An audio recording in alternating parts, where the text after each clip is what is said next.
Hey guys, it's a beautiful, hot Southern California day. We're checking out a new one from Cannondale. This is the Tesoro Neo X3. They do have an X2 with some different specs, but I actually really like this version of it. It comes in high step or this remixte frame, they call it. So it's kind of a mid step where you get the frame stiffness of a high step or similar, but the approachability of like more of a step through. I really like that. This bike, it only comes in black like we see here, but it's got these really great branding like decals on it. Those are reflective, highly reflective. So the Cannondale logo up front, little stripes on the back and some back here. I love it when companies do that. You know, it's kind of minimalist, sporty, it's really clean looking. And of course we have integrated lights, a 2 LED integrated rear light from Herman's, and up front we've got a light that has those side cutouts as well as a forward pretty intense beam, like 120 lumens. Again, both integrated, so they run off the battery pack, and this is a Bosch PowerTube 500 setup, so we've got pretty good battery capacity.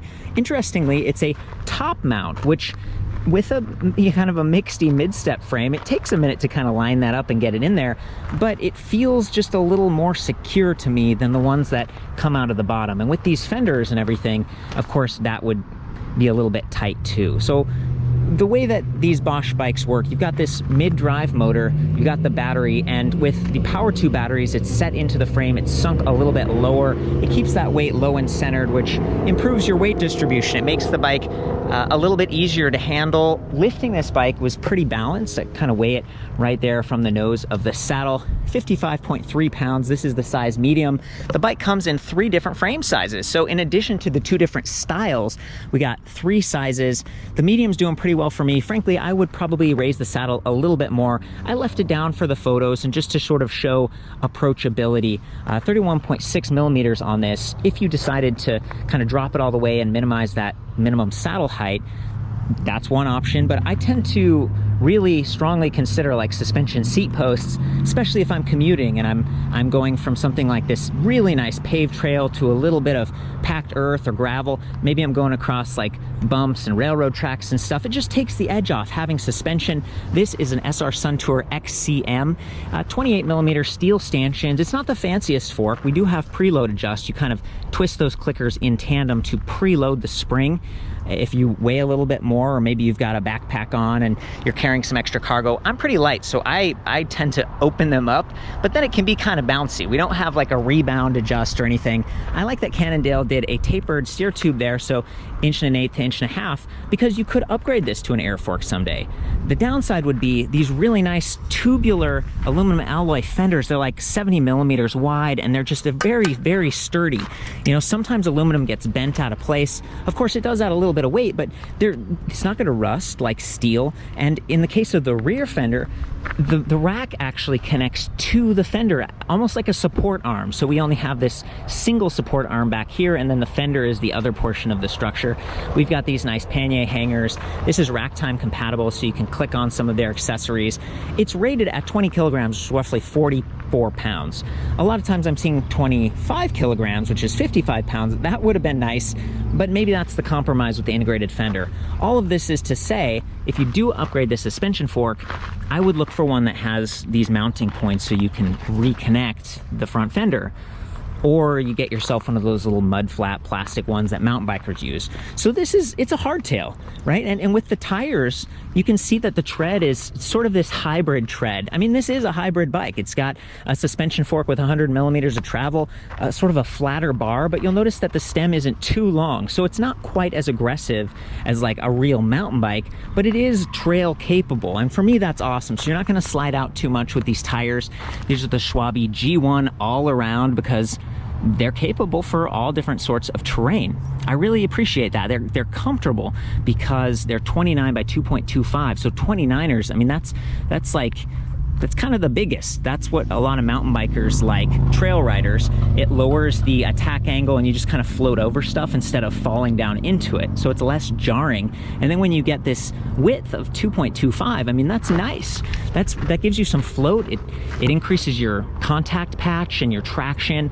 Of course, it adds a little bit of drag and weight. So having the e-bike component is nice, right? Like you just sort of offset all the weight and drag that those tires introduce and you get the comfort. So between the suspension fork and the wheel size and the tires, it's a really nice bike. The shorter stem, I'm really impressed with this. Again, $33.50, pretty nice price point for a Bosch PowerTube 500.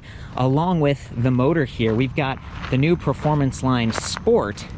And so, not to be confused with the Performance Line Speed, this motor is 65 Newton meters of peak torque, 300% output, compared to the, Performance Line CX or Speed. Those are 85 Newton meters of torque, 340% output. So this is kind of like step down, but it's a speed pedelec. Class 3, up to 28 miles per hour. It takes a bit of effort to actually hit and maintain 28 miles per hour with this, but it's definitely going to get you there a little bit faster, and it's a very satisfying ride for someone who's trying to beat the traffic or just want to keep up with cars and stuff. I'm a big fan of this motor. Weighs about 7.1 pounds, and then the battery pack here is about 6.8 pounds. I do want to take that off, and while I work my way around to the other side, 170 millimeter kind of e-bike specific crank arms. These are not the stock pedals. You get sort of narrower plastic ones from Cannondale, which, they're okay. They kind of swapped them with the bone trigger here with these adjustable pins. Really nice. These grab your shoes really well, and something that I like to upgrade to because I'm into mountain biking. And as we work, there's so much to talk about here. We have 40 millimeter bolt pattern for an adjustable kickstand. This kickstand is working great. It's got a bigger contact pad at the bottom, so it doesn't sink into this kind of dirt terrain that we got here going on. Up front, 100 millimeter hub spacing with a standard 9 millimeter axle, quick release gear with quick release. That's great. In the rear, we've actually got boost hub spacing, so 148 millimeters, a little bit wider, and we have a 6 millimeter Allen key. So both the seat collar here and the rear wheel require a tool. The only thing that's quick release is the front, and you might want to swap that out to being like a bolt or a security bolt if you are someone who's commuting, leaving it at the rack, just so no one messes with your bike. 180 millimeter discs here. These are hydraulic discs, Shimano, adjustable reach levers, so if you're getting a smaller frame, you got smaller hands, you could bring those in a little bit. Nice ergonomic rubber grips with the interlock ring. Love that. I mean, there's a lot I like about this bike, and 180 millimeters is nice to have here. It's a bit larger. A lot of city bikes tend to have 160 millimeter rotors. Some of the cheaper bikes have mechanical disc brakes, but when you're going to your rear brake, which is usually the right lever, it's just a lot further, and there's more friction, and it requires more hand effort, and over time it kind of gets sticky and stuff. So big fan of the hydraulic disc brakes. These are kind of like average though, so having, and I say that because they're like dual piston calipers, it's not quad piston, we're not looking at huge downhill 203 millimeter rotors. They're 180s. They're kind of exactly what they should be, and I think they're enough for a speed pedelec that weighs 55-ish pounds. So again, I'm glad they did that. It sort of checks the box for me. It's like, okay, good. I really like the slap guard, and this is sort of reminiscent of a mountain bike as well. I want to point out that we've got the external sensor and magnet. Here it is, and see, it's actually twisted a little bit. This is what can happen over time if it gets kicked.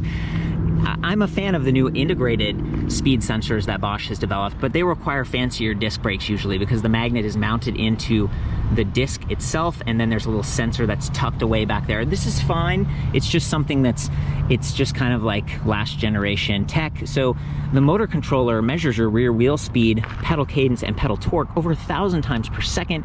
The new generation of motors, the Performance Line, they all give you over 120 RPM support, which means if you're pedaling really fast, the motor can keep up with you. And that's great if you dump your gears because you're approaching a hill. You're like, oh, the hill's coming up, shift down. And if you do that and the motor can't keep up with you, you just have to keep shifting down until the motor finally catches up. So for me, that's the Performance Line motor. That's what you're getting. It's a big benefit. 46 tooth steel chainring up here, narrow wide, gotta love that. So it really grabs the chain, and we do have this bash guard as well, kind of protects it if you come into contact with anything on the trail, plastic covering, and it keeps your pants or maybe your dress from touching the chain, getting snagged and dirty. And then back here, we got 11 to 36, 9-speed, and this is Shimano Alivio. So, a few steps up from base, pretty good stuff. It's not Dior, where we'd have like the clutch and stuff. That's a little bit higher end. I think that might be something that you get on the X2. And for me, it's kind of interesting. I thought X3, that's a higher number. That would be like a higher spec bike, but I think this is actually sort of more like, again, speed pedelec specific. The X2 might be Performance Line CX.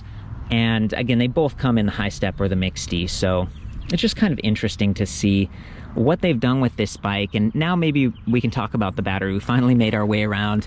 I really want to compliment Cannondale here. They've got this charging port that's right where it should be. I mean, I love this, way up high on the drivetrain side of the bike. Now, a lot of times with mountain bikes, you don't have a kickstand, you lay it down on the non-drivetrain side because you don't want to bump the derailleur. This is the sensitive side of the bike. And so this is where you should be able to access everything. And good job, Cannondale. Same thing for the key. This is the locking core. It's an ABIS locking cylinder. They're both on the drivetrain side. Now, that's a little bit lower. You have to bend over. But, you know, a lot of people, I think you end up leaving the battery on the bike. So I feel like they just did a great job with that. And before I get too much further, this is the charger that comes with standard Bosch 4-amp charger, proprietary interface. Excellent. I really like this thing. Removable wall side, so you can use it in different geographies.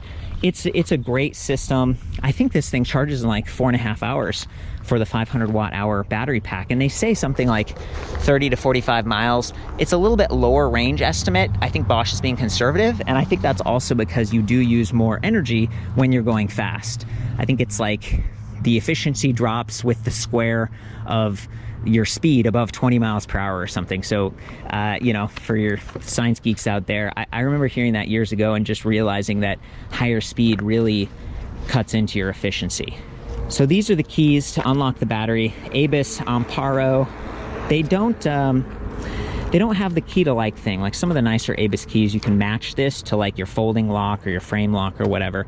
This doesn't really have bosses for adding a frame lock, but it does have independent bosses for adding your own rack.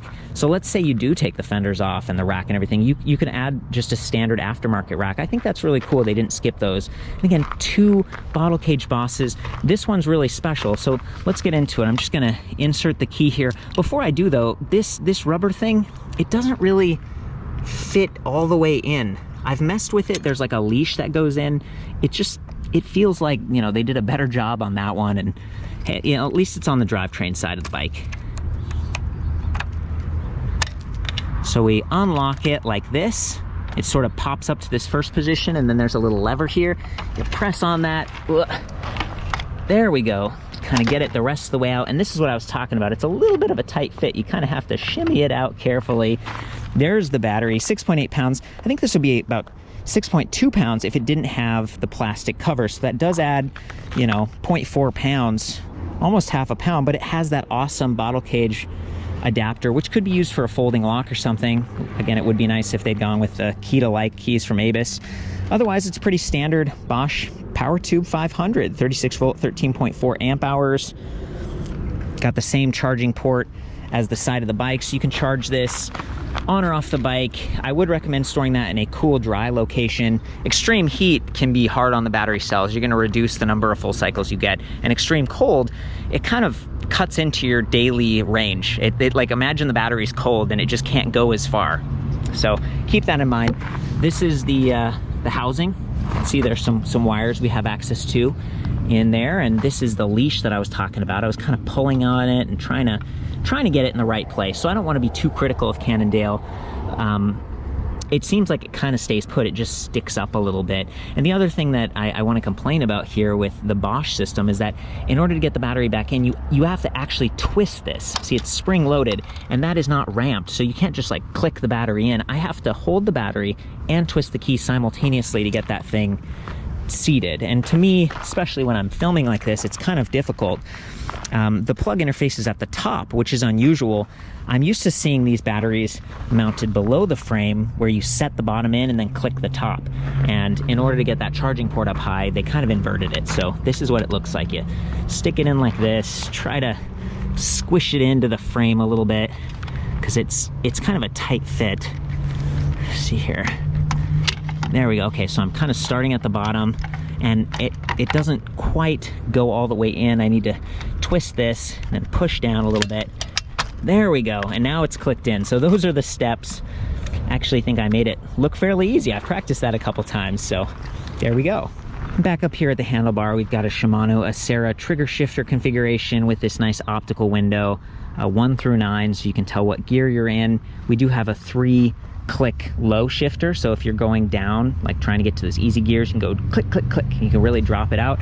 The high lever, it's one way, so I can't push it with my thumb. I have to pull it and then interact that way. So for me, that's not my favorite. Shimano does have another shifter that allows you to push both levers with your thumb, and I like that because I'm frequently using my pointer fingers for the brakes. So it's a minor thing, but for me it's like, you know, it would have been nice just one level higher, maybe Dior for the trigger shifters.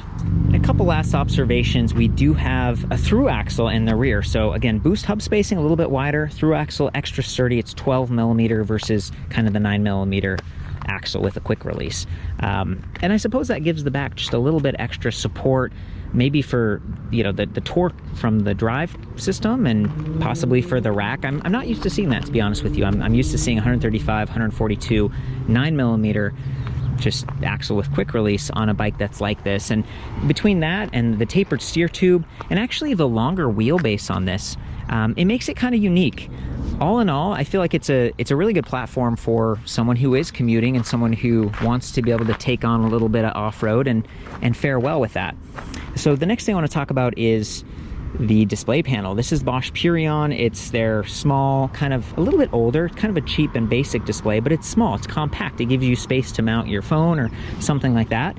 However, even though this has a micro USB port on the side, that is only for diagnostics and software updates. So it doesn't actually charge your phone, which is too bad. Bosch does have a kiosk and the Nyon, these fancy color screens now, and you could upgrade to one of those, but they usually have like a display and then a button pad, whereas this one's completely integrated. It's all right there. So to get this thing going, we press the power button. It comes to life pretty quickly. It's grayscale monochrome and it has a faint white backlighting to it. We've got speed at the top. It's in miles per hour, but we could switch that by holding minus and tapping the power button. We go to kilometers per hour. That's one of the secrets. And then down here in this main readout area, we have a bunch of different menus and you can switch through those by holding the minus button. So we've got trip distance, we hold the minus, total distance like odometer, range is really cool. As we press plus or minus to navigate through the 4 levels of assist, we actually get real-time feedback about how far the bike thinks it can go based on the remaining battery capacity and the last mile of riding. So in Eco, we wait a second and it says, okay, 65 miles. Tour, 37 miles. Sport, 27 miles. And Turbo, 24 miles. So I have been riding this a bit. Again, the official Bosch literature says they estimate 30 to 45 miles on this bike, but I'm a pretty lightweight, efficient rider, so I guess the bike thinks I can go 64 miles based on how we've been riding on this paved trail, and that's really nice. 5-bar battery infographic that gives you 20% readouts. It's not my favorite. I would love it if there were 10 bars, so we'd have 10% increments, or maybe even just a percentage like written out. And that's something that the kiosk display and Nyon display do really well. They give you more feedback.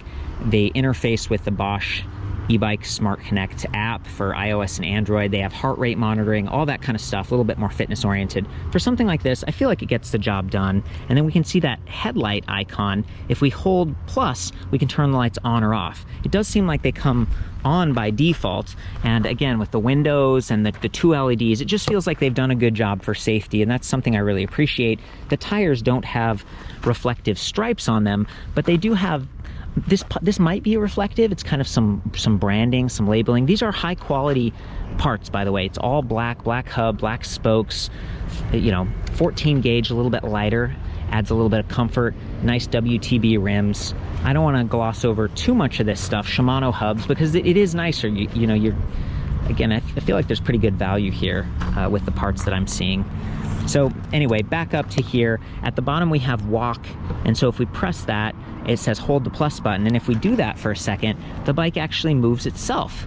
Again, the bike weighs about 55.5 pounds, so let's say you get a flat tire or something like that, or maybe you're loaded up with a bunch of cargo and you meet a friend, you need to walk across the park or somewhere where it's too technical or you don't feel like riding. I like that they left that enabled. It's kind of like the light. The fact that you can actually turn the light off by holding plus, not every company leaves that open to you. And I'm glad they did, because sometimes, you know, it's dark and you don't want to like blind your friends or something, and it's nice to have control over this. One of the other things you can do is hold plus and minus, and it resets the trip distance. It's a nice way to clear that out. And that just about wraps it up. So that's the display, that's the cockpit, feeling pretty good. Again, I like that the grips are locking, that the saddle feels kind of nice. This is Cannondale branded, but it is a Velo saddle, kind of checked underneath. Everything just looks clean. Then the paint, they call this graphite, but it's this gloss black. The fork doesn't quite match. This is sort of a matte black, but it does have a little bit of a gloss black decal. So all things considered, it's a pretty beautiful, beautiful bike. I'm gonna go ahead and hop on this thing and do a little bit of riding so you can hear the motor activate. It does remind me a little bit of the Active Line motor in that, you know, you've got a little bit of friction when you pedal backwards, but it actually cycles the drivetrain, which is nice if you're trying to lubricate the chain or something like that. Some of the other performance motors, they spin, but the chain doesn't move, so that's cool. However, when you're pedaling, there's a little bit of like a clunk feeling, like you're pedaling, you're getting support, and then it's like clunk, and it stops when you stop. It's very responsive, but you feel the internals, like there's some inertia or something happening in here. This is a brand new bike, so maybe over time that goes away. And I do love that they've got this full-size chainring. If we look at the second generation Bosch motor on a bike like this over here, they had a chainring that was smaller, and it would rotate 2.5 revolutions for every crank revolution. So Bosch has really stepped it up with like their 4th or 5th gen motors, and I think they do a pretty good job. It's fairly smooth. They make some of the best sensors in the industry. So take it up to turbo so you get the full noise, full power feeling, and here we go. Wow, I mean, it's just super crisp. It starts and stops so fast.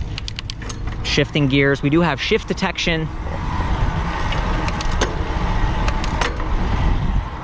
And I actually noticed that the motor is cutting out a little bit when I shift. It's designed to protect the drivetrain. Really stable because those big, tall 29ers and that extra width. It feels really good having this breeze. It's a beautiful warm day out here, but it can get a little warm.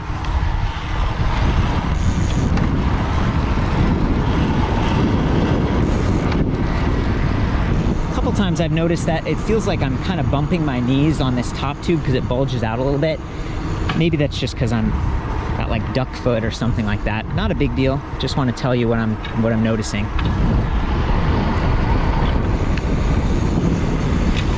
Overall, fairly quiet.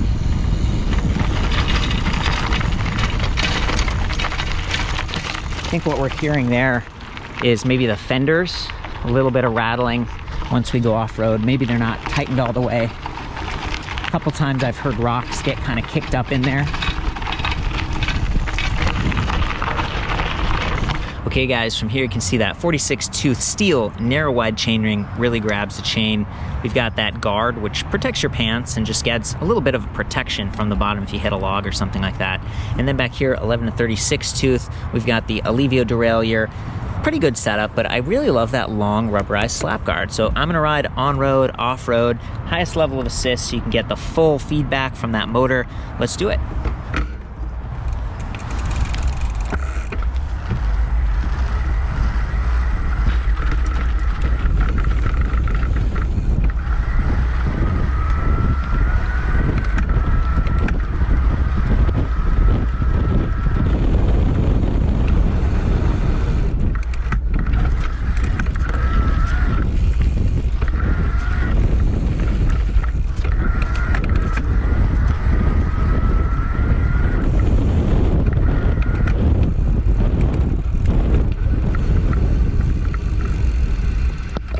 Aside from that front fender or whatever that clanking is, the bike's pretty tight.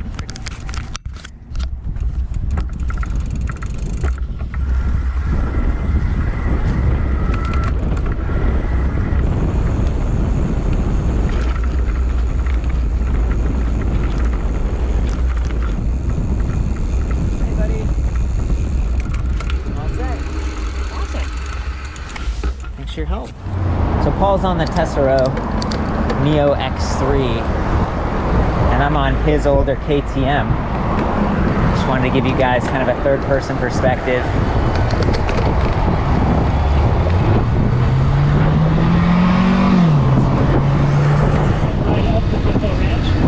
Did you just get another apartment nearby or something? So yeah, that's when I decided to move and get close to the office.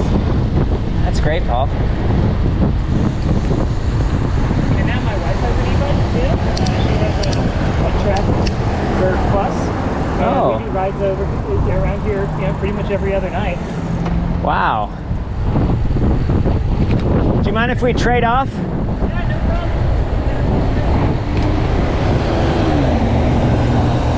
problem. Beautiful. Right. Perfect timing. So yeah, we can get down to the paved bikeway here and then go under the bridge and up this way. That sounds perfect. There you go. Yeah, here you go. Okay.